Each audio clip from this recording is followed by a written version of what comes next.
ओम गुरुभ्यो नमः. सद्गुरु ओम मालती आई नमः. अति तुम्हा सगळ्यांना सतपथगामी यांना सगळ्यांना नमस्कार, प्रणाम. आणि आता आपण सुरू करूया. गुरूंच्या बद्दल आपल्याला सगळ्यांना उत्सुकता आहे.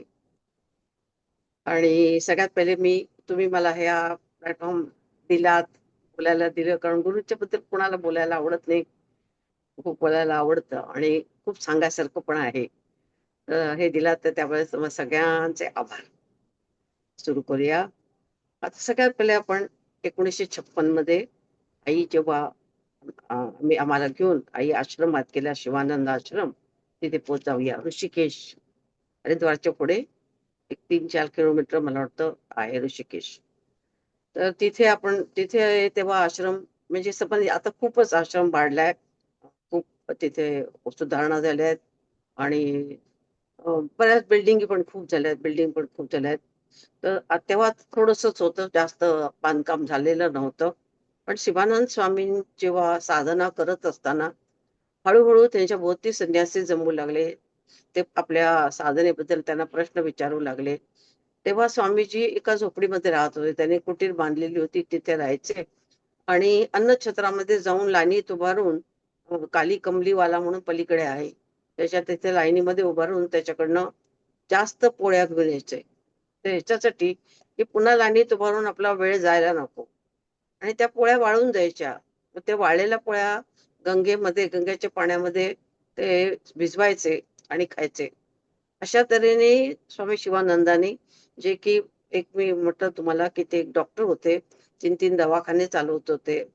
तर असे अ, व्यक्ती, अशा तऱ्हेने त्यांनी अत्यंत कठोर साधना केली.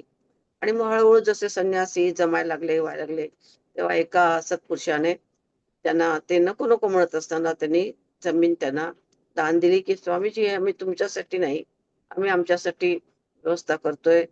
आणि आम्हाला ते असं पाहिजे, आश्रम पाहिजे.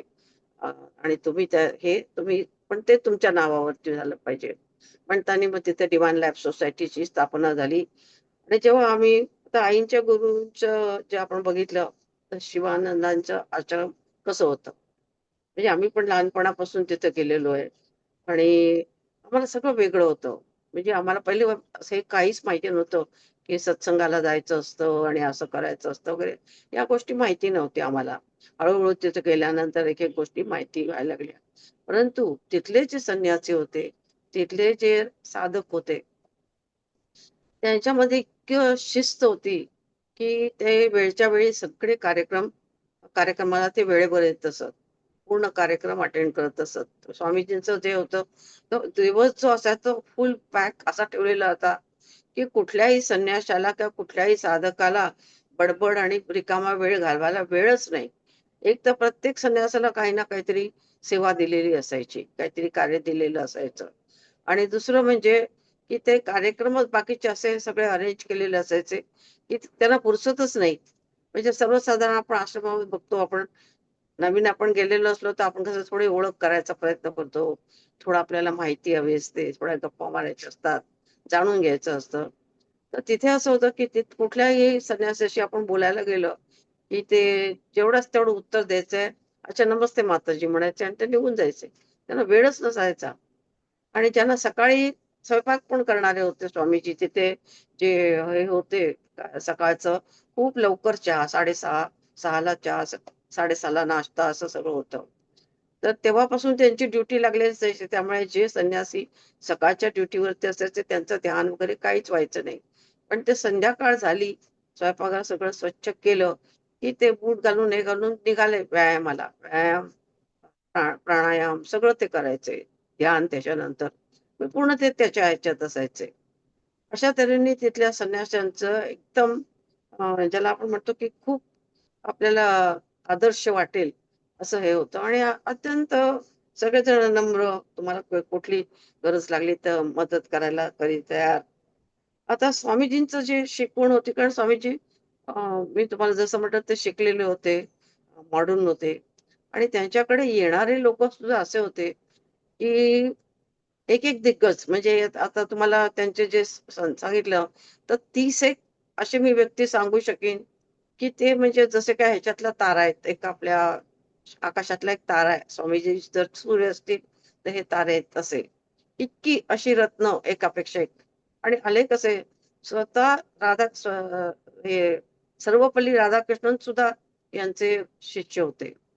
आणि अब्दुल कलामच्या पुस्तकामध्ये सुद्धा स्वामीजींचा उल्लेख आलेला आहे. म्हणजे स्वामीजींनी त्यांना कसं त्यांच्या जीवनाला वळण दिलं, असं त्यांनी सांगितलेलं आहे. त्याचबरोबर जे हे लोक आले, तर काही जणांचे चहाचे मळे होते, कोणाचे कॉफीचे मळे होते, कोणाची खूप प्रॉपर्टी होती. सगळे कोणी सिव्हिल इंजिनिअरिंग शिकलेला, कोणी IITian, कोणी काय. म्हणजे मला काय म्हणायचं, की प्रत्येक वेळेला आपण म्हणतो, की काही दुःखातून किंवा ह्याच्यातूनच परमेश्वराकडं जावं वाटतं असं नाही. तर असं उलटं होतं, की काही वेळेला एखाद्या गोष्टीचं जसं गौतम बुद्ध. गौतम बुद्ध कसं त्यांच्याकडे सगळं होतं, राजे होते ते. पण त्यांना तिथे ते नको वाटलं राहायला. तर तसंच हे जी मुलं होती आलेली स्वामीजींच्याकडे, तर ती परिपूर्ण सगळं असताना सुद्धा सगळं स्वतः स्वामीजींचं पण असंच होतं ना. स्वतःचं त्यांचं कुटुंब सुद्धा असंच होतं. खूप प्रसिद्ध आणि असं म्हणजे प्रतिष्ठित कुटुंब होतं त्यांचं. तर त्या ह्याच्यामध्ये असे व्यक्ती एक आले आणि त्यांनी उत्तम कार्य करायला सुरुवात केली. कारण सगळे जाणकार होते. जे काम करायचे ते पूर्ण शास्त्र शुद्ध करायचे. त्या ह्याच्यामध्ये आम्ही त्यावेळेला म्हणजे 56 साली आम्ही हे बघितलं, की तिथे आम्हाला सकाळी त्यांची एक वेळ ठरलेली असते. तर योगाच्या डॉक्युमेंटरीज दाखवायच्या. म्हणजे हे आमच्यासाठी खूप वेगळं होतं, की योगा आसनाच्या डॉक्युमेंटरी दाखवल्या जातात. अशा तऱ्हेचा सिनेमा असतो किंवा अशा तऱ्हेचं चलचित्र असतं, हे आम्हाला आमच्यासाठी खूप नवीन होतं. पण तिथे ते म्हणजे इतके मॉडर्न होते स्वामीजी, की कुठली गोष्ट आणि मुख्य म्हणजे त्यांचं कसं झालं, की इंग्लिश हे त्यांचं हे असल्यामुळे त्यांचं सगळ्या कुठे कॉन्टॅक्ट करायचं किंवा कुठे प्रसार करायचा तर त्यांना कुठली अडचण आलीच नाही. हे एक. आणि त्यांचा तसा त्या आश्रमाचा हे होत गेला. आता स्वामीजी होते ते संन्यासी होते खरं. पण एक आपल्या गोष्ट लक्षात घेतली पाहिजे, की जो परमहंस याला पोचतो, तर त्याला वस्त्राचं आणि याचं काही बंधन राहत नाही. म्हणजे भगवी वस्त्र कशासाठी? भगवं म्हणजे काय? आग आहे. ती आग कशासाठी? तर संन्यासाला सतत लक्षात राहू दे, की तो मुमुक्षू आहे. तो या साधं तपस्या करतो आहे. तो या आगीमध्ये झोळपळतो आहे. हे त्याला रिमाइंड करायसाठी. पण एकदा परमहंस ह्याच्यानंतर आपल्याला त्या संतांना वस्त्राचे तुम्ही बघितलं रामकृष्ण परमहंस सुद्धा सफेद वस्त्र घालत असत. तर तसं स्वामीजींना आणि मुख्य म्हणजे स्वामीजींना कुठल्याच कपड्याचं ह्याचं बंधन नसायचं. तिथली थंडी बघून ते कोट वगैरे सगळं कुठलेही कपडे वापरायचे आणि आणि तसं संन्यासांना पण जसं काय म्हणतात त्याला जे जसे संन्यासांची प्रगती व्हायची त्याप्रमाणे ते हे करत होते. पण सुरुवातीला स्वामीजींनी इतके कष्ट घेतले आश्रमासाठी, कारण तेव्हा नळ नव्हते. गंगा नदीवरनं आणि आश्रम आहे वरती, बराच वरती आहे आश्रम. त्यावेळेला होता. आता गंगेच्या पुढे कन्स्ट्रक्शन झालंय, पण तेव्हा वरती होता. तर तिथपत तर घागरी घेऊन पाणी भरून स्वामीजी पाणी पण भरायचे. इतकं कामं त्यांनी त्यावेळेला केलेली आहेत. आता इथे हे सगळं आम्ही तिथं गेलो, तर आम्हाला जे ते वातावरण तर खूप आवडलंच. पण आम्ही सगळं हे शिकलो आणि घरी आल्यानंतर आम्ही सगळेजण प्राणायाम, आसन वगैरे करायला लागलो. जशी आम्हाला चांगली जागा मिळाली, तशी आम्ही त्राटक पण करायला सूर्यावरती त्राटक करायचं असतं. ते पण आम्ही करायला लागलो. स्वामीजींनी जसं सांगितलं तसं. ते किती दिवस टिकलं ते सोडून द्या, पण केलं. म्हणजे त्याची आम्हाला एक प्रकारची गोडी लागली. आता स्वामीजींचं रूप कसं खूप विराट, विशाल आणि भव्य होतं. माझाच अनुभव सांगते. मी फक्त 9 वर्षाची होते त्यावेळेला, 8-9 वर्षाची. आणि मी अशी गंगेच्या तिथे आपण ते दगडात खेळायला काय दगडात खेळत होतो. काहीतरी आकार घेतो आपण, हा आकार, तो आकार उचलतो. तसं खेळत होते आणि एकदम स्वामीजी तिथे असा जिना होता आणि स्वामीजी तिथे येऊन उभं राहिले. तर माझ्या आता घरामध्ये सुद्धा तो जो पहिलं मला स्वामीजींचं तसं दर्शन झालेलं होतं. पण जे मला पहिला धक्का लागला स्वामीजींच्या ह्याच्यात, तर तोच फोटो मी घरामध्ये पण लावलेला आहे. ओव्हरकोट घातलेला आणि स्वामीजी तिथे मी एकदम बापरे! स्वामीजी. आता हे मला 9 वर्षाच्या मुलीला स्वामीजी काय, काय असं काहीच कळायचं कारण नव्हतं. काही समजतच नव्हतं. पण ते स्वामीजी म्हटल्यावरती इतकं दडपण आलं, बापरे स्वामीजी असं. तर ही त्यांची पर्सनॅलिटी होती स्वामीजींची. इतका मोठा ऑरा होता त्यांच्या भोवती. म्हणजे असं ते म्हणजे मी वर्णन नाही करू शकत असं ते दिसायचे. आणि मग जेव्हा आईंनी त्यांची दीक्षा घेतली, तेव्हा आई नेहमी म्हणायच्या, की "मेरे गुरु ने मुझे मार-मार कर खीर खिलाई." म्हणजे याचं कारण मार-मार के खीर खिलाई म्हणजे काय? तर आईना कधी-कधी ते रागवायचे पण. जितकं ते प्रेम करायचे तितके ते रागवायचे पण. आता हे सगळं एक लक्षात घ्या, की स्वामीजी ऋषिकेशलाच होते आणि 63-64 साली त्यांनी देह ठेवला. म्हणजे आईच्या ध्यानाच्या ह्याच्यामध्ये फक्त 5-6 वर्षच होते. तर हे मात्र तुम्ही कायम आपण लक्षात ठेवलं पाहिजे. कारण आई पुन्हा-पुन्हा सांगतात, की मला देहात पाहू नका. आणि आईने ते स्वतः त्याप्रमाणे आईचं सगळं जे आध्यात्मिक मार्ग जो त्यांचा होता, तो पूर्ण त्याने तसाच आईने केला. तर स्वामीजी ध्यानामध्येच आईला जसं हे करत तसंच 1-2दा असं झालं, की आईला अगदी पाय-बी दुखत होते. आईची तब्येत जरा आता असा पणन-पणन झालेली, थोडं निग्लेक्ट पण झालेलं. तर आणि तिला मुळात तिचं कुंडलिनी जागृतीनंतर सतत तिला अनेमिक कंडिशन, तिचं रक्त सगळं शरीरातलं वाढून गेलं होतं. तर अॅनेमिकडे कितीतरी ती सारख्या त्या बी कॉम्प्लेक्सचे इंजेक्शन तिला द्यायचे आणि ती घ्यायची. पण कधी-कधी एकदम ते हे होऊन गेले तर तिने म्हटलं आईनी, की "आज मला ध्यानाला बसायला खूप त्रास होतोय." तर ते म्हणाले, "बसायला त्रास होतो, उभं राहून ध्यान कर." असे स्वामीजी होते. म्हणजे त्यांनी कधी जेव्हा जरूर होती तेव्हा त्यांनी खूप प्रेम दाखवलं. पण कधी-कधी ते असे स्ट्रिक्ट पण व्हायचे. म्हणून आई म्हणायच्या, की मेरे गुरु ने मुझे मार-मार कर खीर खिलाई." दुसरं असं झालं, की ज्या दिवशी आईंना दीक्षा मिळाली, तर मी तुम्हाला सांगितलं पहिल्यांदा, की स्वामीजी तर म्हणाले, की "तुला दीक्षा मिळालेली आहे. तू कशाला आलीस इथे?" इथे तर आईने सांगितलं, की "मला लौकिक अर्थ मी कसं सांगणार, की माझे गुरु आहेत, तुम्ही आहात म्हणून. तर त्याच्यासाठी मला तुमची दीक्षा तुम्ही मला द्या." स्वामीजींनी दीक्षा दिली तिला. तर आईचं पहिलं वाक्य काय होतं? "मालती मर गई, शिवानंद निखर उठे." आता हे खूप आपल्या सगळ्यांना समजण्यासारखं आहे, की "मालती मर गई" आणि "शिवानंद निखर उठे" म्हणजे काय? की गुरुच्या जो शिष्य असतो, जेव्हा शिष्य पूर्ण तऱ्हेने आपल्या ह्याला लागतो, तर गुरुला जो आनंद होतो किंवा गुरुला जे समाधान प्राप्त होतं, ते अद्वितीय असतं. आणि आईनी पूर्ण समर्पण केलं. म्हणजे आई काय म्हणाल्या, "मालती मर गई." म्हणजे आईने आपलं काही अस्तित्वच ठेवलं नाही. पूर्णपणे आईने गुरुच्या चरणी स्वतःला समर्पित करून टाकलं.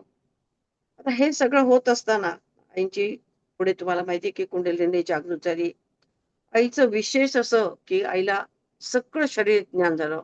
इतकं बारकाईने, की कुठल्याही डॉक्टरशी आई चर्चा करू शकायची, सांगू शकायची. काही-काही वेळेला त्या डॉक्टरना ज्ञान नसायचं. त्यात आपण पुढे तुम्हाला ते काही-काही गोष्टी गमतीशीर सांगणारच आहे मी.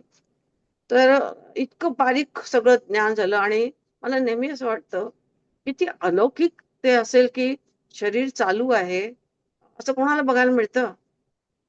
एम-आर-आय जरी आपण काढला, तरी तुम्ही बघितलत की त्या ह्याच्यामध्ये तेवढंच हे दिसतं. पण रंगीत, ते चिकट आहे का ते असा रंग आहे, ते असं फंक्शन होतंय, त्याला ही नळी जोडलेली आहे. इतकं बारीक-सारीक आईला डोळ्यांनी ते सगळं बघायला मिळालं. जसं-जसं चक्रांचं आईला ज्ञान झालं, कुंडलिनीवरती जे उत्थापन झालं, तर मुख्य म्हणजे आईला हे मला खूप आश्चर्य वाटतं, की शरीराचं ज्ञान अगदी सूक्ष्म, अतिसूक्ष्म आईना ज्ञान झालं शरीराचं. आता त्याचबरोबर तुम्हाला मी म्हटलं, की जसं हे आईच्याकडे येत होते.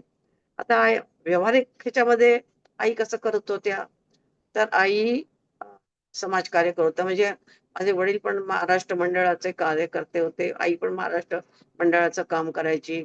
त्याच्यानंतर तिथे सगळ्यांची मंदिरं झाली दिल्लीला आणि मराठीचं कोणाचं म्हणजे आपलं काही देऊळ नाही, काही नाही.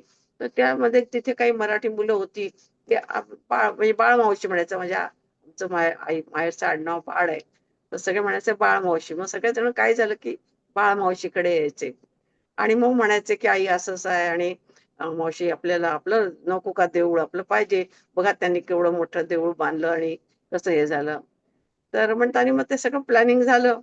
म्हणजे ती एक प्रकारे ती जमीन अशी थोडी अशा ह्यानीच घ्यायची होती, जशी बाकीच्या लोकांनी घेतली होती. तर त्याप्रमाणे आणि तिथं विठ्ठल आश्रम झालं आपलं दिल्लीला. छान मोठं असं विठ्ठल आश्रम आता बांधलेलं आहे. त्यामध्ये पण आई भाग घेत असे. त्याच्यानंतर नाटक, आई नाटक पण बघत असे. नाटकामध्ये आईला भाग घ्यावा लागला आणि आईने नाटक केलंही. एरवी पण नाटकच करत होती, पण हे खरं खरं स्टेजवरती नाटक केलं आणि तिला पहिलं बक्षीसही मिळालं आईला. त्याच्यानंतर आई सिनेमा बघत होते का कोणाकोणाला प्रश्न पडतो, आई सिनेमाला जायच्या का? हो, आई सिनेमा बघायच्या. पण आई सिनेमा बघताना बरोबर जेवढं त्यांना उचलायचं असेल, तेवढंच त्यातलं उचलायच्या आणि बारकाईने बघायच्या खरं सांगायचं तर. पण त्याचबरोबर कधी-कधी असंही झालं, की माझा एक आत्याचा मुलगा होता. तर "मामी तुला बघायसारखा सिनेमा आहे, चल मी तुला घेऊन जातो." म्हणून आग्रहाने मुंबईला आई आलेली असताना तिला सिनेमाला घेऊन गेला आणि आईला काय त्याच्यात काही रस वाटला नसेल कदाचित. थोड्या वेळाने तो बघतो, की मामीला आवडते की नाही बघूया तरी म्हणून मामीकडे वळून बघतो. तर आई खुर्चीवरती मांडी घालून ध्यानाला बसलेली होती. तर असं ध्यान म्हणजे आपल्याला कसं वाटतं तो अडथळा, आवाजाचा अडथळा, जागेचा अडथळा, असं कुठं आईला कधी आलंच नाही. ध्यान म्हणजे ध्यान. तेच तिचा श्वास असं म्हणायला हरकत नाही. आणि आता हे सगळं हे असताना त्याच्याबरोबर आई मंगळागौरीचे सगळे खेळ खेळायची. म्हणजे ह्याची पुरणाची पोळी पुरणाची पोळी पण आईला बक्षीस मिळालं होतं. गुळाची पोळी तर मी आईच्यासारखी कधी कोणाकडनं खाल्लीच नाही. विकतची पण घेऊन बघितली आणि लोकांच्या पण कोणी-कोणी केलेल्या, पण आईसारखी पोळी नाही. असं स्वयंपाकात पण तिचं हे होतं. त्याच्यानंतर मुख्य म्हणजे आईची स्वच्छता. इतकी नीटनेटकी राहायची. आपण कसं कामात असतो, तर कसंही आपण आपला केस बांधतो आणि हे करतो. म्हणजे एक प्रकारची आता ही फॅशनच झाली आहे, की घरात आहे म्हटल्यावरती आपण जरा असे हे राहतो. पण सकाळी 7 वाजता तुम्ही आईला बघितलं तर आई तशीच आणि रात्री 11 वाजता बघितलं तर आई तशीच. कधी तिचे केस विस्कटलेत, आंबडा सुटलेला आहे का काय, असं काही नाही. एकदम नीटनेटकं. तीच बाबतीत तिच्या कपड्याच्या बाबतीत. काय खूप फॅशनेबल कपडे किंवा असं खूप हे नव्हतं. जे साधे कपडे, साधी साडी आणि ब्लाउज सकाळी अंघोळीनंतर घातलेला असायचा. तो संध्याकाळपर्यंत स्वच्छ आणि नीटनेटका असायचा. त्याशिवाय आईचं आणखीन हे विशेष म्हणजे कोणती गोष्ट सांभाळायची म्हणजे आपलं त्यावेळेला स्विंग मशीन होतं आमच्याकडे. तर कधीही शिवण झालं, की आई पहिल्यांदा त्याच्यामध्ये तेल घालायची आणि मगच ते मशीन बंद करायची. एक वेळेला आई पुण्याला असताना पुण्याला माझ्या भावाने थोडी जागा घेतली होती आणि मग माझे आई-वडील कधी-कधी तिथं पुण्याला जाऊन राहायचे. तर आई नेमकी दिल्लीला गेली आणि दुसऱ्या दिवशी मी तिथे पोहोचले. माझे वडील होते तिथे आणि सोमवार होता. तर वडील म्हणाले, "साबुदाण्याची खिचडी कर." दाण्याचं कूट करायचं म्हणून मी मिक्सर काढला, तर तो इतका स्वच्छ आणि छान करून त्याच्यामध्ये आपले स्वच्छ कपडे घालून असं पॅक जसं आपण नवीन मिक्सर असं हे करावं तसं पॅक करून मिक्सर ठेवलेला होता. तर ही आईची पद्धत कामाची. कोणत्याही बाबतीत, कोणतंही असो असो. आता त्याचबरोबर म्हणजे आता आई हलव्याचे दागिने पण करायची. आमच्या नातवंडांना आईने ते तेव्हा तिथं दिल्लीला काहीच नव्हतं. हलवायचे दागिने वगैरे काही मिळायचं नाही. तर आई स्वतः बनवायची. माझ्या बहिणीच्या बहीण गरोदर असताना पण तिने ते 7व्या महिन्यामध्ये आपण ओटी भरतो तेव्हा किंवा ही नातवंड संक्रांतीच्या वेळेला. हे सगळं व्यवहारामध्ये ती करत होती. म्हणजे आपल्याला मानावंच लागतं, की हे सगळं कसं काय तिला जमत होतं. आणि सहज म्हणजे तिला असं वाटायचं नाही, की आता मी खूप काही केलं, असं कधीच तिने दाखवलं नाही. कधीच नाही. आपण कसं केलं, की आपण निदान दाखवतो तरी सगळ्यांना, की कसं वाटतंय, चांगलं दिसतंय का? म्हणजे आपल्याला कुठेतरी थोडी शाबासकी हवी असते. तसं तिचं काही नाही. एकदम साधेपणाने झालं आता केलं. म्हणजे आता आवश्यकता होती तसं मी केलं. आता म्हणजे मला म्हणूनच म्हणायचं की आपण देवाला वेगवेगळ्या रूपाने आपण वर्णन करतो आणि वेगवेगळ्या रूपाने आपण बघतो. पण आपल्या जवळच्या व्यक्तींचं सुद्धा असं खूप त्याच्यामध्ये गुण असतात. आता मी साधकांच्या बद्दल सुद्धा सांगते. जेव्हा आम्ही सुरुवातीला म्हणजे माझ्यामध्ये बदल कसा घडला. मी तपोनात असायची. मी नोकरी करत होते, पण मी खूप जायची त्यावेळेला, बरेच जायचे. कारण काम पण निघायचं तपोवनाचं. तर जायची तिथे तर मला काही-काही वेळेला काही-काही साधकांचा मला खूप राग यायचा, की आईसमोर असं बोलतात आणि खाली जाऊन असं बोलतात. म्हणजे ते थोडंसं काय म्हणतात त्याला, खोटं वागतात असं माझं हे होतं. हळू-हळू माझा तो राग गेला. म्हणजे आईने काय मला सांगितलं का शिकवलं का काय नाही. पण मला जेव्हा असं वाटलं, की आईला तर सगळं कळतं, मग आई कशी गप्प बसते? अशी आपण आपल्याला जेव्हा अंतर्मुखता येते, तर माझा त्यांच्याबद्दल राग गेला.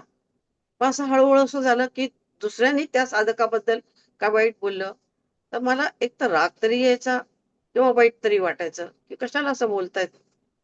वाईट वाटायचं. आणि आता कसं झालं, की काहीच नाही. म्हणजे हा जो बदल आपल्यामध्ये होत जातो, हा अध्यात्माने होत जातो. आणि हा बदल आपल्याला गुरु घडवत असतात. अगदी म्हणजे ते सूक्ष्म रूपामध्ये आपल्याला बदलतात. आणि प्रश्न आपल्या मनामध्ये मात्र प्रश्न उठले पाहिजेत. आपण अंतर्मुख झालं पाहिजे. आणि त्याचं उत्तर आपल्याला मिळत जातं आणि आपण बदलत जातो. मला तर खूप वाटतं, की प्रत्येकाने थोडं तरी ध्यानाला बसायलाच पाहिजे.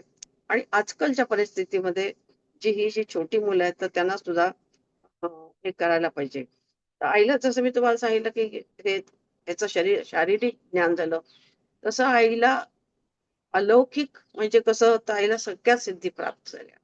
सगळ्या दूरश्रवण, दूर हे दूरदृष्टी, हे सगळं म्हणजे आई दिल्लीमध्ये बसून समजा कोणतरी अहमदाबादला आहे किंवा काय आहे आणि त्याला काहीतरी त्याच्या हेल्थचा प्रॉब्लेम झाला, मग त्यांनी विचारलं, तर आई डिटेलमध्ये सांगू शकायच्या. जे डॉक्टर MRI करून किंवा फोटो काढून, एक्स-रे काढून जे सांगेल, तर आई तिथे बसून सांगू शकायच्या, की हे तुझं असं-असं झालेलं आहे आणि याला तुला अमुक हे करावं लागेल किंवा ऑपरेशन करावं लागणार नाही, असं सांगू शकायच्या. असे इतकं आम्ही स्वतः बघितलेलं आहे. त्याचबरोबर आईचं जे होतं, त्या आईने पृथ्वी कशी निर्माण झाली, ज्यावेळेला पृथ्वीचं जे झालं, ओम जो प्रगटला, तर ते सुद्धा आईने ध्यानात बघितलं. आता असं होतं, की आईला काय ते त्याचे जे टेक्निकल शब्द आहेत, ते आईला माहिती नसायचे. म्हणजे शारीरिक सुद्धा जे वर्णन करायचे, ते वर्णन ऐकायसारखं असायचं आईचं. आई म्हणायची, "अशी इकडून एक नळी येते, इथे असा गोल असा हे आहे, तो चिकट आहे, तो असा आहे, त्याचा आकार असा आहे, त्याला आणखीन पण हे जडले पण ते सोडून दे. त्याचं काय असं अशा तऱ्हेने आई पूर्ण शरीराचे जे अवयव आहेत त्याचं वर्णन आई अशा तऱ्हेने करायच्या. त्याचबरोबर आईने काय सांगितलं, वर्णन कसं केलं, की एक रताळ्यासारखा म्हणजे मला वाटतं आईच्या डायरीमध्ये लिहिलेलं पण असेल ते. तर रताळ्यासारखा पदार्थ एक आला आणि त्यांनी ठोकर दिली आणि जे संबंध हे तयार झालं आणि त्यावेळेला ओंकार जो उठला, तर ते सुद्धा आईने अनुभवलं. त्याचबरोबर म्हणजे सूर्यमंडल, चंद्र हे सगळ्या जितके जे म्हणून ग्रह आहेत, त्या ग्रहाचं आईंना ज्ञान झालं. आणि आई कुठल्या-कुठल्या ग्रहावरती जाऊन पण आली. आणि इतकंच त्यावेळेला आईने सांगितलं, की मंगळावरती वस्ती आहे आणि मंगळावरची अशी माणसं अशा तऱ्हेची दिसतात. असं त्यावेळेला आईने सांगितलं. किती 50 वर्षापूर्वीची गोष्ट आहे. तर हे आईला अत्यंत ज्याला आपण तो गूढ म्हणा, की अत्यंत उच्च तऱ्हेचं ज्ञान आईला मिळू लागलं. मी काल जे सांगितलं, की 7 हे आहेत सप्तर्षी आहेत आणि ते सगळं हे चालवतात. तर आई तिथे पण एक वेळा पोहोचली तिथपर्यंत. ते शंगरीला सगळे शोधतायत ते आणि तिथे कोणाला मार्ग मिळत नाहीये. स्वतः जो चायना आहे, तो चीन सुद्धा खूप प्रयत्न करतोय तिथे पोहोचायचा आणि पोहोचू शकला नाहीये तो. तर ते तिथे आई ध्यानामध्ये पोहोचली अर्थात. ध्यानामध्ये आई तिथे पोहोचली आणि त्यांचं जे संभाषण झालं, तर आई काय म्हणाली, की ती संस्कृत भाषा पण नव्हती. तिथं त्यांचं लिखाण चाललं होतं. तिथं ते ग्रंथ लिहीत बसलेले होते लोकं. बरेच लोकं होते आणि गुफा अशा बऱ्याच गुफा आहेत तिथे म्हणाली आई. आणि तिथे त्यांनी जे आईंचं आणि त्यांचं संभाषण झालं. आई म्हणाली ती भाषा संस्कृत नव्हती. ती भाषा काही वेगळीच होती. पण एक आंतरिक आपल्याला समजतं ना बोललेलं तशा तऱ्हेने आपल्याला आंतरिक समजत जातं. तसं मला त्यांचा जो संवाद होता, त्यांना माझं पण बोललेलं समजत होतं आणि मला त्यांचं बोललेलं समजत होतं. असे हे आईचे इतके अलौकिक अनुभव आईला आले आणि आईची ध्यानामध्ये अशी प्रगती होत गेली आणि त्याचबरोबर आईचं कार्य खूप वाढत गेलं. म्हणजे लोकच यायचे. कसे माहिती नाही कोण कोणाला सांगायचं ओळख नाही, पाळत नाही.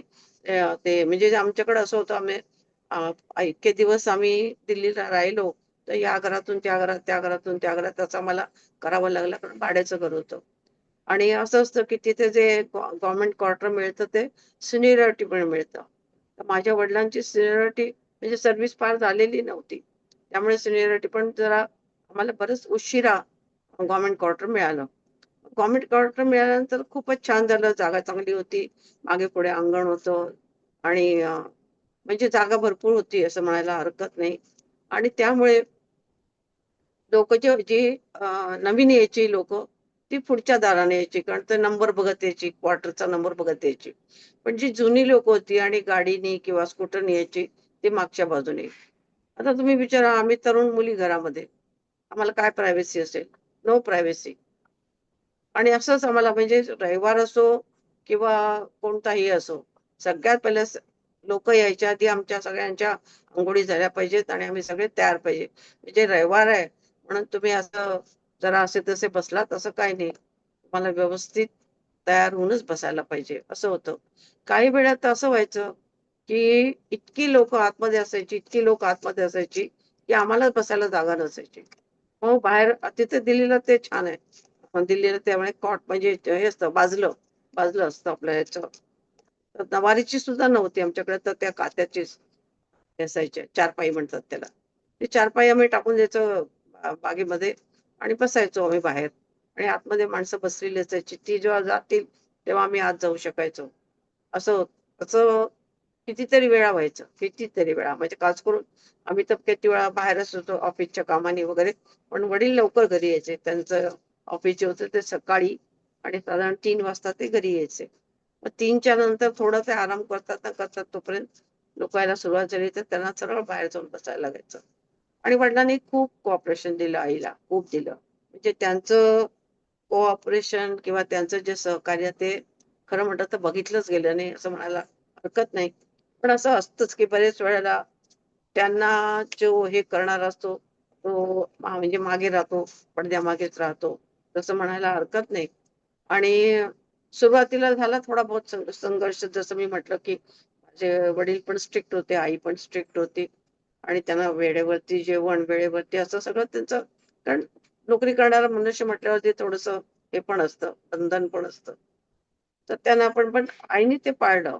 आणि अण्णांनी पण म्हणजे सुरुवातीला असं झालं काही वेळेला की आपलं जेवणच तयार नाही, कारण आई आतमध्ये बसलेली सगळ्या लोकांच्या मध्ये. आमच्याकडे कसं होतं, आम्ही कोणी स्वयंपाक करायला तर कोणी हे असायचं, पण आई सांगेल आम्हाला तेव्हा आम्ही करणार. आम्हाला तिथे जाऊन लोकांच्यात आम्हाला जाऊन काय बोलून विचारता यायचं नाही की काय आता भात टाकायचा आहे का पोळ्या करायच्या आहेत का काय करायचंय. आईला आम्हाला, आम्ही थांबून राहायचो करता करता. जेव्हा लोक जातील तेव्हा 8, 8:30ला स्वयंपाक सुरुवात व्हायचा. आणि वडिलांना तर 9च्या आधी जेवायचं असायचं. मग वडिलांनी सुरू काय केलं, वडील काही बोलायचेच नाही. वडिलांनी काय सांगितलं की 9च्या नंतर मी जेवणार नाही, एवढं सांगितलं. त्याच्यानंतर मग आईला काय धाक धाक बसणार नाही. कशी तिथे ध्यानाला बसत होते तर काय होतं, मध्येच यायची आई आम्हाला सांगून जायची. आणि म्हणजे वेळेवर सगळ्यांची जेवण, अण्णांच्या ह्याच्यामुळे आमची सगळ्यांची जेवण वेळेवरती व्हायची. तर असं दोघांनी एकमेकाला सांभाळून घेतलं. आणि मला नेहमी वाटतं की आपले पेरेंट्स कसे होते, माझे आई वडील कसे होते, त्यांनी मुलांना कसं वाढवलं. आता मी 2-3 तुम्हाला गमतीशीर उदाहरणं सांगते. मी कालच तुम्हाला म्हटलं की आम्ही सगळे हुशार होतो आणि हुशार माणूस थोडंसं चक्रम असतो असं म्हणायला हरकत नाही. पण ह्या ह्याच्यामध्ये इतक्या गमती-शमती व्हायच्या. एकदा माझी माझ्याहून जी मोठी बहीण आहे, तिचा रिझल्ट लागला. त्याच्या आधी आधीच सांगते, पुण्यात असताना माझी नंबर 2 ची बहीण आहे. ती थोडीशी अशी हट्टी आणि म्हणजे आपलं ते हे करणारी अशी लहानपणापासून. पुढे बदलला तिचा स्वभाव, पण त्यावेळेला ती ऐकायचं नाही असं होतं थोडं तिचं. आणि शाळेला सुट्टी डिक्लेअर झाली आणि ही शाळेला जायला तयार. आणि आई आणि अण्णा दोघं जण, वडील दोघं जण सांगतायत, "अगं शाळेला सुट्टी डिक्लेअर झाली." ती म्हणाली, "नाही, आम्हाला त्यांनी बाईंनी आम्हाला सांगितलेलं नाही सुट्टीचं." आई अण्णा माझे काही बोलले नाहीत. ती तयार झाली शाळेसाठी. दप्तर घेतलं, शाळेला गेली. आणि शाळेला गेली म्हणजे ते शाळेचं गेट लागलेलं होतं. गेट वरनं उडी मारून तिचा फ्रॉक पण थोडा फाटला. गेटवरनं उडी मारून त्या आतमध्ये दरवाजा उघडून आपल्या वर्गामध्ये जाऊन ती बसली. आणि योगायोगाने हिच्यासारखाच कोणतरी एक मुलगा होता, तो दुसऱ्या वर्गातला होता, तोही आला. तो येऊन बसला. आणि शिपाई कसा काय माहिती नाही, तो शाळेचा शिपाई काहीतरी राहून गेला म्हणून आला. बघतो तर हा दरवाजा उघडा. त्याने येऊन विचारलं. ते म्हणते, नाही मला तर बाईंनी सांगितलं नाही, म्हणून मी शाळेला आले." तर नाही म्हणे, सगळी सुट्टी आहे. चला चला, त्यांनी मग त्या मुलांना दोघांना घरी पाठवून दिलं. गेट उघडलं आणि त्या दोघांना घरी पाठवून दिलं. तर वडील अशा वेळेला, आता खरं म्हटलं तर आई वडील असते तर त्यांनी काय केलं असतं, आपण काय केलं असतं, म्हणजे मी काय केलं असतं म्हणते बाकी, की बघ तुला सांगितलं होतं ना अमकं काही नाही. वडील तर चेष्टा करायचे, हसायला लागायचे आणि वडील मस्करी करूनच शिकवायचे, चेष्टा करून शिकवायचे असं त्याची होती. तसंच माझ्याहून जी मोठी बहीण आहे तिचं असं झालं, की BA तिचा ती बाहेरून करत होती, म्हणजे नोकरी पण करत होती, नोकरी करून शिकली ती. तर ती शिकत असताना पंजाब युनिव्हर्सिटी मला वाटतं आहे बहुतेक तिची. तर त्या युनिव्हर्सिटीमध्ये तिचा जो रिझल्ट आला BA, आता आमच्याकडे कधीच कोणी नापास झालं नाही. म्हणजे नापासची गोष्टच आम्हाला माहिती नाही खरं सांगायचं तर. तर अशा ह्याच्यामध्ये तिचा नंबर आलाच नाही. रिझल्ट जेव्हा बघायला गेली तर तिचा नंबरच नाही. आणि ती आहे खूप गोरी वगैरे आहे. रडून रडून तिचं नाक एकदम लाल आणि डोळे सुजून गेले. ऑफिसला तशीच गेली. त्यामुळे तिच्या रडण्यामुळे ऑफिसमध्ये पण कळलं की हिचा रिझल्ट असा असा आलाय म्हणून. असा पहिला दिवस असा गेला, रिझल्टच्या दुसऱ्या दिवशी म्हणजे. आणि पुढचा पण दिवस असाच गेला. आणि तिसऱ्या दिवशी तार आली आम्हाला, की ती चुकून झालेलं आहे आणि ती पास आहे म्हणून. तर मग मग पेढे आणले आणि नैवेद्य दाखवलं. पण या सगळ्या ह्याच्यामध्ये माझ्या आई-वडिलांनी माझ्या बहिणीला विचारलं का, की "तू अभ्यास केलास ना? का केला नव्हतास ना?" का तिला हे करायचा प्रयत्न केला? नाही. फक्त साथ म्हणजे जेवायच्या वेळेला तिला सांगायचं, "जेवून घे."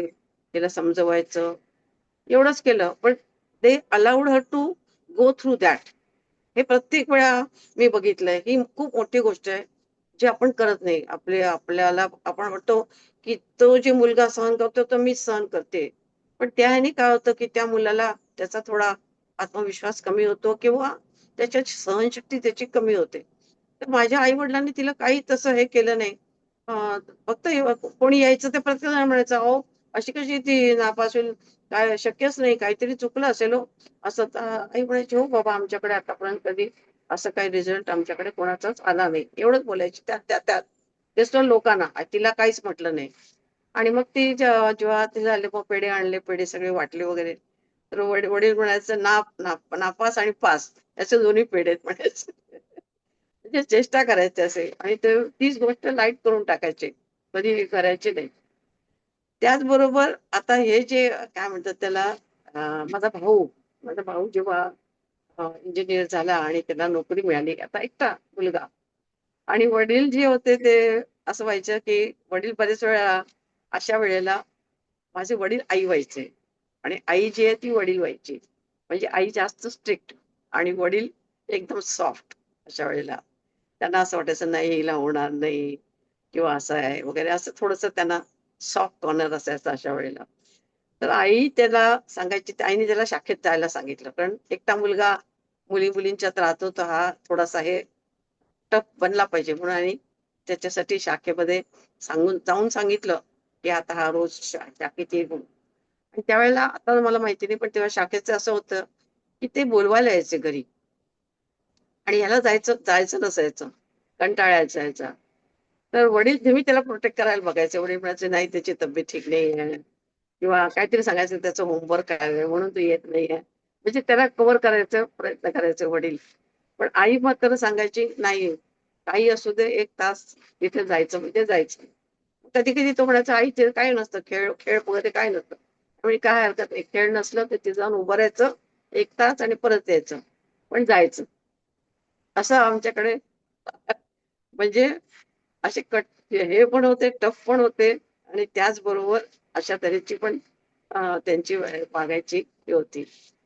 तसंच माझ्या बाबतीत सुद्धा असं झालं, की मला मला काय म्हणायचे सगळेजण, की मी शाळेमध्ये सगळ्यात भाग घ्यायची किंवा हे करायची. तर म्हणायचे काय, की "आई तू या ना हिचे मेधाचे लाड जास्त करतेस आणि तू हे करत नाहीस." काय म्हणतात त्याला, तिला काही बंधन घालत नाहीस, तिला काय नाही म्हणत नाही कुठल्या गोष्टीला.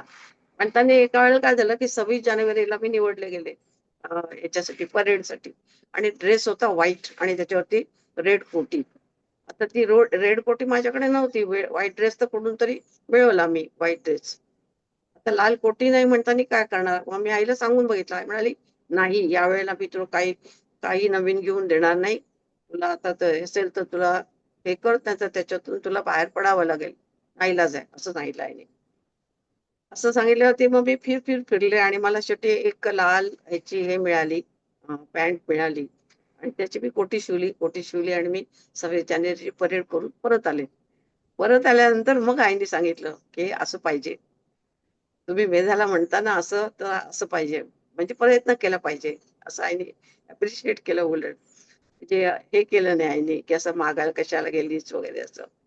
तर ह्या सगळ्या ह्याच्यामध्ये मला नेहमी असं वाटतं की आपले आई वडील किती वेगळे होते आणि किती पेशन्स ठेवायचे ते. कधीच त्यांनी हे केलं नाही. आता आपण कसं होतं, काही शाळेत जरी एवढीशी गोष्ट झाली, तर आया एकदम डिस्टर्ब होतात. घरामध्ये पूर्ण त्याची चर्चा होते. तसं काहीच नव्हतं आमच्याकडे. काही माहिती नसायचं आणि काही हे नसायचं. तुमचं तुम्ही सॉल्व्ह करा, जे काय असेल ते. आणि खूपच हे झालं तर मग आईपर्यंत जायचं, वडिलांच्या पर्यंत जायचं. पण सहसा अशी काही अडचण आली, तर त्याला विचारून आपण आपलं काम भागवून घ्यायचं. हेच आम्हाला शिकवलं गेलं. पण त्याचा फायदा मला पुढे असं झालं, की आम्ही खूप स्वावलंबी बनलो. आम्हाला कधी असं वाटलं नाही, की आता हा मनुष्य बरोबर पाहिजे, तो मनुष्य बरोबर पाहिजे. आता हे कसं करू, ते कसं करू? जायचं, तिथं विचारायचं, चौकशी करायची, ते काम करायचं, मगच परत यायचं. असं सगळ्यांचंच आहे. म्हणजे माझी नंबर 2 ची बहीण आहे, ती तर टेलिफोन ह्याच्यामध्ये गव्हर्नमेंटच्या ह्याच्यामध्ये होती. पण तिथे पण तिने इतकं नाव कमवलं, की अजून तिला तिला तिची आठवण करतात, की ती अशी घरी जे त्यांच्या कोण सगळ्या बायका-बायका होत्या तिथे, टेलिफोन ऑपरेटर. तर त्यांचे काही ते घरगुती प्रॉब्लेम असायचे. तर ही अशी होती, की जे खरं असेल ते बोलणार. तिची चूक असेल तर तिचे बोलणार. नाहीतर त्याच्यातून काहीतरी मार्ग काढायला सांगणार. म्हणजे ती सर्वांच्या डिपार्टमेंटची दीदीच झालेली होती. असं प्रत्येक ठिकाणी प्रत्येकानेच, म्हणजे आम्हाला असं म्हणेन मी, की हे आम्हाला आईच्याकडून आम्हाला मिळालं किंवा वडिलांच्याकडून जे मिळालं, त्याचा आम्हाला फायदा असा झाला, की आम्ही तर स्वतः स्वावलंबी बनलोच, पण बाकीच्यांना पण त्यातून थोडं तरी आम्ही मदत करू शकलो. आता ह्या ह्याच्यामध्ये आता तुम्हाला मी थोडंसं वेगळ्या विषयाकडे नेते. हे सगळं कसं होतं आणि हे असं होत का नाही? ह्याच्यावरती मी जवळ-जवळ आता ह्या 8-10 वर्षामध्ये अभ्यास केला. म्हणजे आपली जी मुलं आहेत ती लगेच नर्व्हस होऊन जातात. त्यांना एकदम तिखच खातात. या सगळ्या गोष्टी का होतात? आता यातलं एक एक उदाहरण मी तुम्हाला अगदी अलीकडचं सांगते. ज्याच्यातून माझं एकदम काय म्हणतात त्याला, की ट्रिगर झालं, की नाही आपण काहीतरी केलं पाहिजे. तर कसं? तर आपल्या आम्ही खाली मी सकाळी फिरायला जायची. तर खाली तिथे जिथं मी कॉम्प्लेक्समध्ये राहत होते, ते फिरायला वेगळी जागा होती.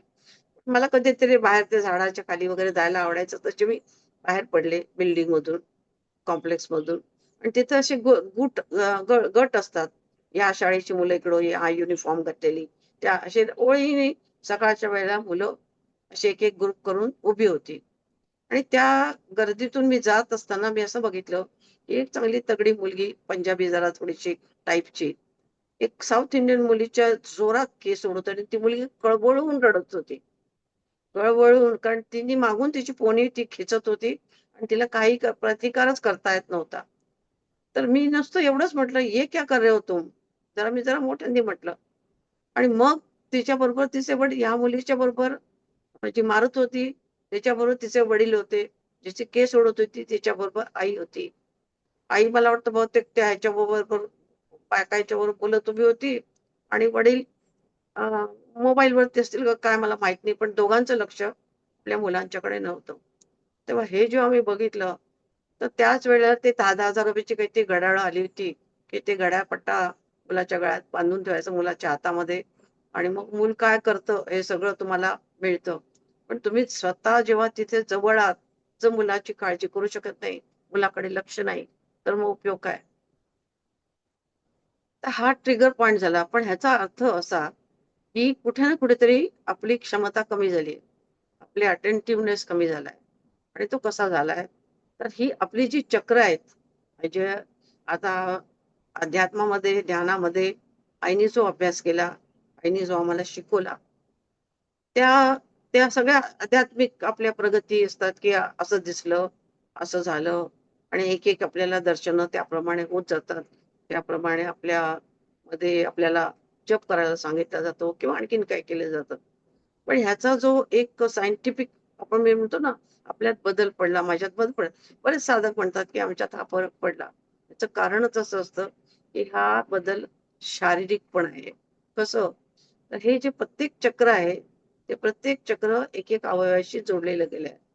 ह्या प्रत्येक ऑटोनॉमस बॉडी आपल्या शरीरामध्ये आहेत. आणि हा मी संबंध माझ्या साधनेमध्ये जेवढा अभ्यास केला नाही, तो मी अलीकडे ह्याच्यामध्ये अभ्यास केला. जे चक्रांच्या बद्दल मला अत्यंत ते महत्वाचं वाटतं सांगणं, म्हणून मी सांगते. तर जसं आपण काय म्हणतो, की मला समजा भाजला, चटका लागला, तर मेंदूपर्यंत जाताना मेंदू हे करतो. तर तसं नाहीये. प्रत्येक जशी आपण एका फ्लॅटमध्ये शिरलो, बाहेरच्या हॉलमध्ये एक स्विच बॉक्स लागलेला असतो. तिथली बटणं ती लावतो तो. तिथले पंखे, तिथले दिवे, तिथले लागेल. तसं प्रत्येक चक्राचं आहे. जी 6 चक्र आहेत, ती त्या शरीराच्या अवयवाशी जोडलेली आहेत. आणि ती जर वीक असतील, तर माणसाच्या स्वभावामध्ये, माणसाच्या वागण्यामध्ये आणि माणसाच्या तब्येतीमध्ये त्या तक्रारी त्या माणसाला असतात. आणि त्या जर चक्रावरती आपण काम केलं, तर आपले आजार तर बरे होऊ शकतात. आपल्यामध्ये फरक पण पडू शकतो. आणि आजकाल म्हणजे सगळ्यात पहिले असं सांगायला हरकत नाही, की पहिली जी 2 चक्र आहेत, मूलाधार आणि स्वाधिष्ठान. आता तुम्ही तुमच्या ध्यान साधना करता म्हणजे तुम्हाला चक्रांची बऱ्यापैकी माहिती असेल असं मी धरून चालते. तर ही जी 2 चक्र आहेत ती माणसाला स्वभाव म्हणा, की साधना म्हणा किंवा आपल्याला एक प्रकारचं जे बेस देणं म्हणतात, तशा तऱ्हेचं बेसिक साधकाला तयार करतात. एक चांगली व्यक्ती म्हणून, एक सज्जन म्हणून अ, किंवा त्याला फोकस त्याला नाभीमध्ये मिळतो. नाभी चक्रामध्ये त्याला फोकस मिळतो. मग ते कुठलातरी उद्देश गाठतो. पण तोपर्यंत ही जर 2 चक्र त्याची चांगली असली, तो वाईट वागणारा पण असतो, अत्यंत वाईट वागणारा पण असतो आणि तो अत्यंत चांगला वागणारा पण असतो. या 2 चक्रावरती माणसाची वृत्ती अतिशय अवलंबून आहे. मूलाधार आणि खास करून स्वाधिष्ठान. त्याच्यावरती आपण गेलो, की नाभी चक्राचं असं आहे, की तेव्हा माणसाला जर हे असेल, तर तिथले जे अवयव आहेत आपल्या नाभीच्या आसपासचे, त्याच्याशी ते निगडीत असतं. तिथले जर तुम्हाला काही आजार झाले, तर तुम्ही समजून घ्या, की तुमचं नाभीचक्र ठीक नाही, संतुलित नाही. आणि त्याच्यासाठी खूप उपाय सांगितलेले आहेत. बरेच उपाय सांगितलेले आहेत. आसनं सांगितलेली आहेत. त्याच्यासाठी वेगवेगळे रंगाचं हे करायला सांगितलंय. वेगवेगळे दगड म्हणजे खडे वापरायला सांगितलेत. असं खूप त्याच्यावरती उपाय पण सांगितलेले गेलेत, जप पण सांगितले गेलेत बरेच. तर अशा तऱ्हेने आपण त्याला त्याची डेव्हलपमेंट पण आपण करू शकतो. तर तिथे नाभी चक्रामध्ये जेव्हा आपण जातो ते अग्नीचं तत्व आहे. तिथे अग्नी तत्व आहे. तर अग्नी बिघडला तर सगळं बाकीचं हे होतं. मुख्य म्हणजे नाभी चक्रापासून सगळ्या ज्या नाड्या आहेत, त्या सगळ्या नाड्या तिथे नाभी चक्राच्या तिथे झालं. अतिशय महत्वाचं चक्र नाभी चक्र आहे. परंतु ते जर वीक असेल तर मनुष्य भित्रा असतो. असे ते प्रत्येकाच्या कॅरेक्टरिस्टिक त्या चक्राचे संतुलित असेल तर आणि असंतुलित असेल तर त्याचे तसे आहेत. हृदय चक्र पुन्हा तिथे मनाशी संबंधित आहे. आता एक गोष्ट आई नेहमी मला सांगतात, की कुठलाही आजारपणा जेव्हा आपल्याला होतो, त्याच्या पहिल्यांदा तो मनावरती आघात झालेला असतो. आता मनावर आघात झाला, की ते सगळं डळमळलं. डळमळल्यानंतर मग काय होतं, तर आता त्याच्यात इतक्या गोष्टी त्याला अनुरूप किंवा त्या जोडलेल्या आहेत, की तुमची योनी कोणती, तुमचा गण कोणता, त्याच्यानंतर तुमचं रास कोणती, हे सुद्धा त्याच्यामध्ये खरं म्हटलं तर त्याला जोडलेलं गेलेलं आहे. आणि त्याप्रमाणे त्या व्यक्तीची वृत्ती असते किंवा त्या मनाने त्याला आजार होत असतात. तुम्हाला एक जर माहिती असेल का वेळेस, तर प्रत्येक राशीचं शरीराच्या ह्याच्यामध्ये त्याचे काही स्ट्रॉंग पॉइंट असतात.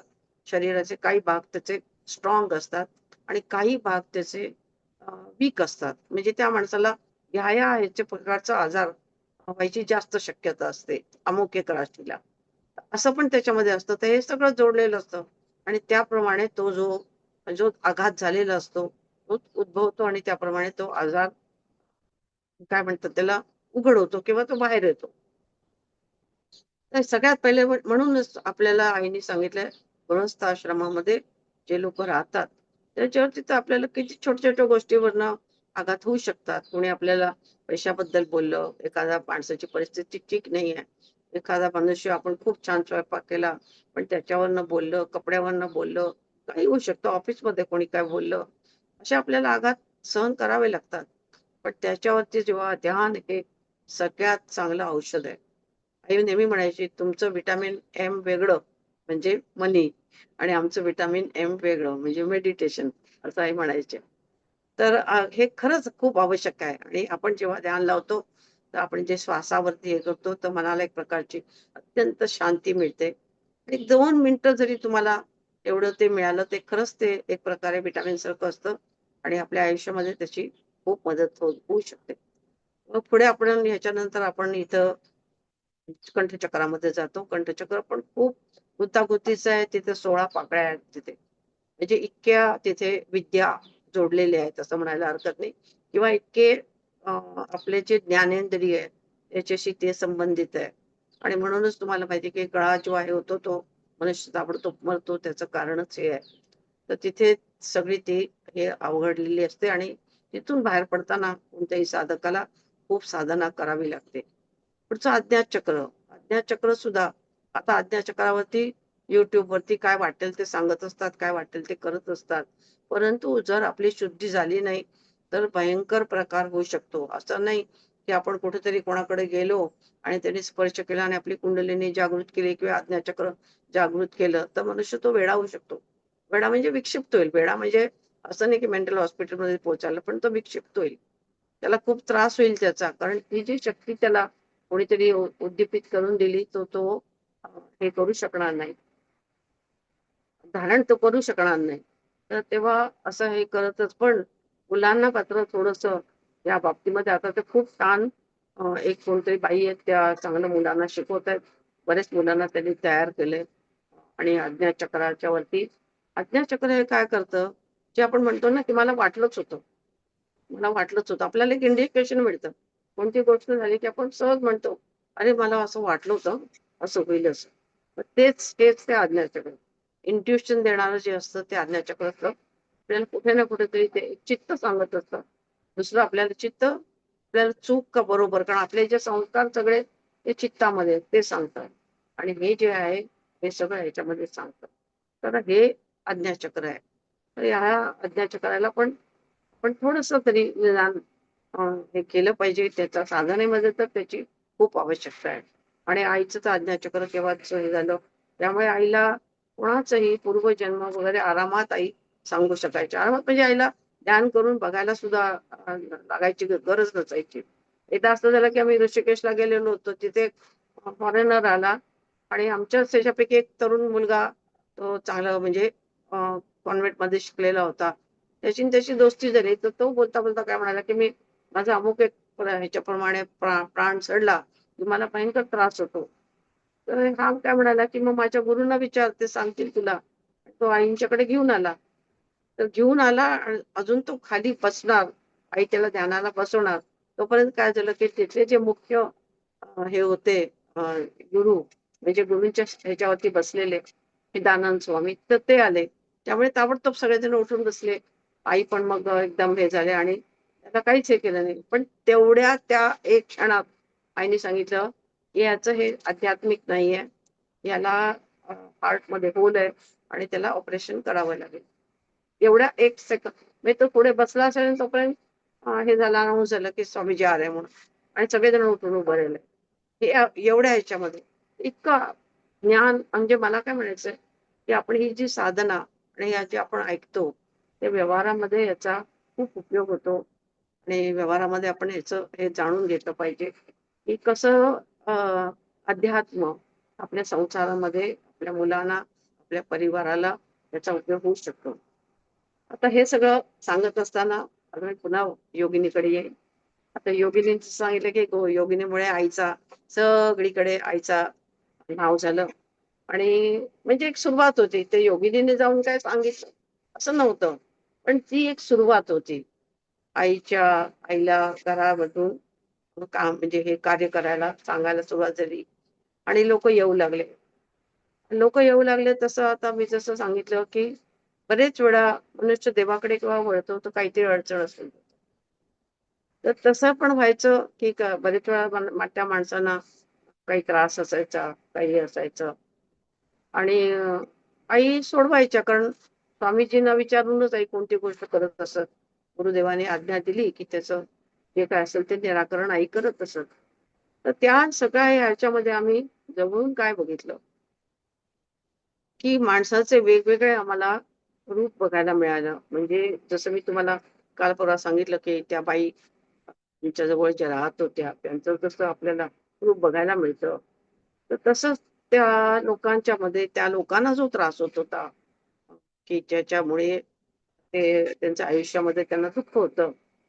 ते कुणाच्यामुळे तरी दुःख होत होतं त्याला आणि त्यांचे स्वतःचे प्रॉब्लेम, त्यांचा स्वभाव म्हणा. तर हे पण त्याला त्याच्याशी निगडीत होतं. तर हे आम्हाला खूप बारकाईने आम्हाला बघायला मिळालं. आणि we were not party to it. आम्हाला काही तिथं समजत नव्हतं, पण बघायला मिळालं. अत्यंत सूक्ष्म गोष्टी आईच्या समोर येत असत. त्यामुळे आम्हाला एक-एक गोष्टी समजायच्या तेव्हा आम्हाला खूप आश्चर्य वाटायचं, की आणि आई त्याचं हे कसं करायची, ते सोडवायची कशी. तर ते एक सगळ्यात पहिलं हे आहे, की जी वरची शक्ती आहे, त्या शक्तीला आपण मानलंच पाहिजे आणि ती वरची जी शक्ती आहे तिला जेव्हा आपण शरण जातो, त्या शक्तीच्या माध्यमातून खूप काही होऊ शकतं, खूप काही होऊ शकतं. आता तुम्हाला जसं चांगल्या शक्ती आहेत तशा वाईट शक्तीबद्दल पण तुम्हाला कल्पना असेल, की काही देशामध्ये खास करून आफ्रिकेमध्ये ही जी वुडू म्हणजे ह्याची तंत्रविद्या म्हणा, एक प्रकारची तशी काही-काही देशामध्ये ती पहिल्यापासूनच खूप आहे. आपल्या देशामध्ये इतकी ती फोफावली नाही. पण काही प्रदेशात, आपल्या काही प्रदेशामध्ये ती खूप फोफावली किंवा त्यांनी खूप त्याचा फायदा घेतला. पण इतकं जसं आफ्रिका आणि काही देशामध्ये झालं तसं झालं नाही. तर आफ्रिकेमध्ये तुम्हाला आश्चर्य वाटलं, की एखादं झाड जर पाडायचं असेल, त्या झाडाला पाणी घालतात, सगळं घालतात त्यात. पण त्या झाडाच्या भोवती बसून फक्त त्याला मनातल्या मनात त्याला झाडाला शिव्या घालतात. खूप वाईट-वाईट बोलतात. आणि ते झाड कितीही जुनं असो, मोठं असो, ते कोलमडून पडतं. ही मनाची शक्ती आहे. या मनाच्या शक्तीला आपण ओळखलं पाहिजे. या मनाच्या शक्तीला ती कितपत तर कार्य करू शकते याची त्याला काही सीमा नाहीये खरं सांगायचं तर.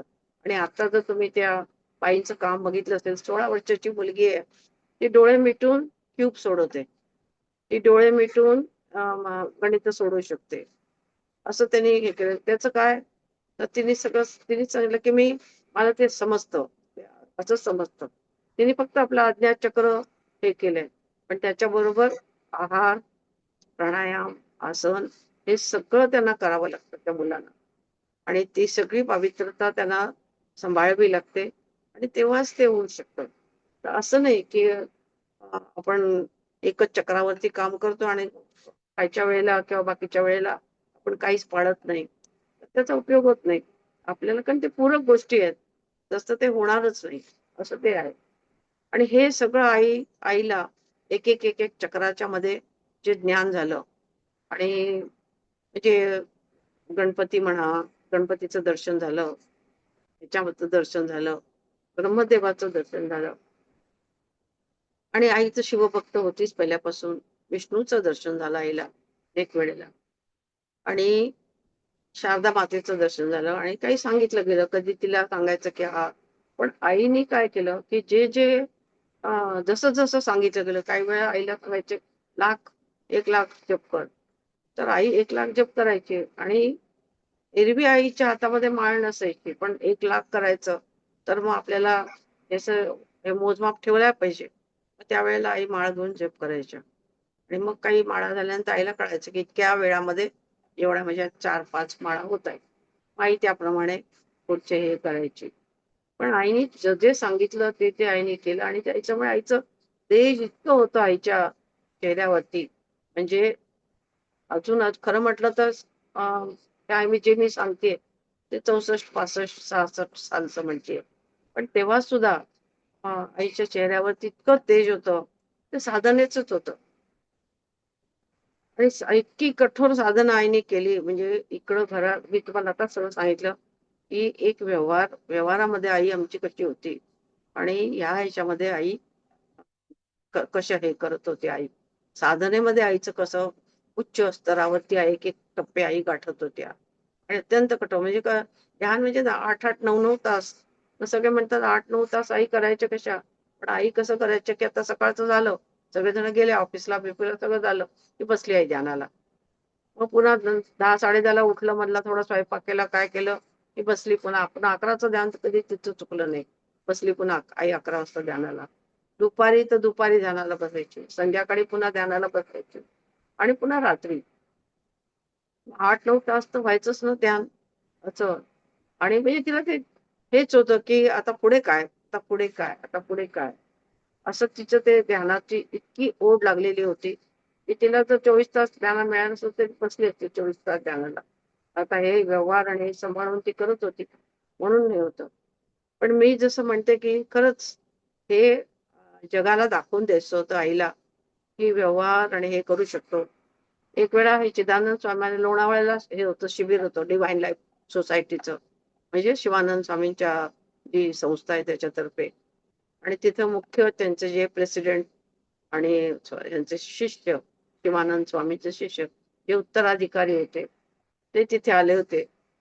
तर तुम्हाला आश्चर्य वाटेल, की ते पहिले 15 मिनिटं फक्त आईच्या वरती बोलत होते. कारण का? तर ते म्हणाले, "आम्ही संन्यास घेतला. फक्त आम्ही एकच गोष्ट केली. हे सोपं नाहीये." आणि हेच आपल्याला आई शिकवत आहेत, की दोन्ही हे आपण कसं साध्य करू शकतो. तेच आपल्याला करायचंय, की आपण संसार नीट करायचा आणि त्याचबरोबर अध्यात्म पण आपण पुढे अशा तऱ्हेने करायचं. आणि हे जे आपण ऐकतोय, हे जे आपण हे करतोय, हे कशासाठी आहे? तर फक्त आपण आपल्यापुरतंच नाहीये. आपली पुढची जनरेशन, आपली त्याच्याही पुढची जनरेशन यांच्यापर्यंत हे गेलंच पाहिजे. आज आमच्या घरात आहे ना, आईच्यामुळे आलं ना सगळं. जे आलं ते आमच्यापर्यंत आलं, आमच्या मुलांच्या पर्यंत आलं आणि मुलांचे जे आता नातवंड आहेत, ती पण त्या तशीच आहेत. म्हणजे ती काय एकदम अशी भरकट तिलक अशा तऱ्हेची नाहीयेत. तर हे तिथपत तर पोहोचलं ना, म्हणजे काय ही परमेश्वराची शक्ती जी आहे, ती काम करते. तर आपण आपल्या प्रत्येक म्हणजे मी तर नेहमी बरेच वेळा सांगते, आपण हवं तर आपण ह्याचं जे आहे चक्राचं, त्या चक्राचं थोडंसं मी तुम्हाला ते हे पण पाठवलं होतं किंवा तुम्हाला जर माहिती असेल तर प्रश्न नाही. पण चक्राच्या संबंधी मुलांना थोडंसं सांगणं आवश्यक आहे. त्यांच्याकडनं थोडंसं मंत्र करून, जप करून घेणं आवश्यक आहे. आणि त्यांना समजावून सांगायचं, तुम्हाला अभ्यासात उपयोग होईल. तुम्हाला अशा तऱ्हेने उपयोग होईल. समजा आपण म्हणजे मला काय म्हणायचंय, की आजीचं काम आहे, ते आपण तोंड चालवत राहायचं. कधी ना कधी त्यांना आता पटलं नाही तर 4 महिन्यांनी पटेल, 4 वर्षांनी पटेल. पण ते पटेल. आपले शब्द फुकट जाणार नाहीत कधी. पण आपण जे आहे ते कल्याणासाठी बोलतो. तर हे जे आपल्या गुरूंनी म्हणजे कोणत्याही संतांनी आता तुम्ही ज्यांची साधना करता, त्या संतांनी पण सगळ्या जगाच्या कल्याणासाठीच कार्य केलं आणि कार्य करत तुम्ही तेच कार्य करतात. तर हे कार्य करत असताना आपण पुढच्या जनरेशनसाठी काय करता येईल हे पण आपण बघितलं पाहिजे. एन्व्हायर्नमेंटसाठी काय पाहिजे, राष्ट्रासाठी काय केलं पाहिजे, हे त्या मुलांच्या मध्ये आपण रुजवायला. तर आजचं मी आता इथेच थांबवते आणि कसं झालं मला माहित नाही. माझ्याकडनं मी जेवढं सांगू शकले तेवढं सांगितलं. पुन्हा आईंची यात्रा पण आपली अशीच चालू राहील. पण हे मला थोडंसं आईनी जे आपल्याला हे केलं, ते थोडंसं आईच्या आयुष्याबद्दल आपण थोडंसं ऐकणारच आहोत सगळं. अ, खूपच म्हणजे चमत्कार आणि खूप साऱ्या गोष्टी आहेत. ते ऐकायसारख्या आहेतच. प्रश्नच नाही किती ऐकावं तेवढं थोडं आणि मला पण किती बोलावं तेवढं थोडं असं होतंय. तर पण आज मात्र मी थोडासा आपल्याला हे सांगितलं, की ह्या गोष्टीचा काय फायदा होतो, आपण लक्षात घेतलं पाहिजे. हरी सगळ्यांना नमस्कार. खूप छान ताई. इतकं छान सांगताय ना तुम्ही, ऐकत राहावंसं वाटतंय. संपलं नाही असं वाटतंय. आपण उद्या पुन्हा भेटूया ताईंच्या नवीन नवीन ओम आईंच्या बद्दल, मालती आईंबद्दल आपण नवीन ऐकायला जरूर भेटूया उद्या 3 वाजता. धन्यवाद ताई. आत्मबद्दल.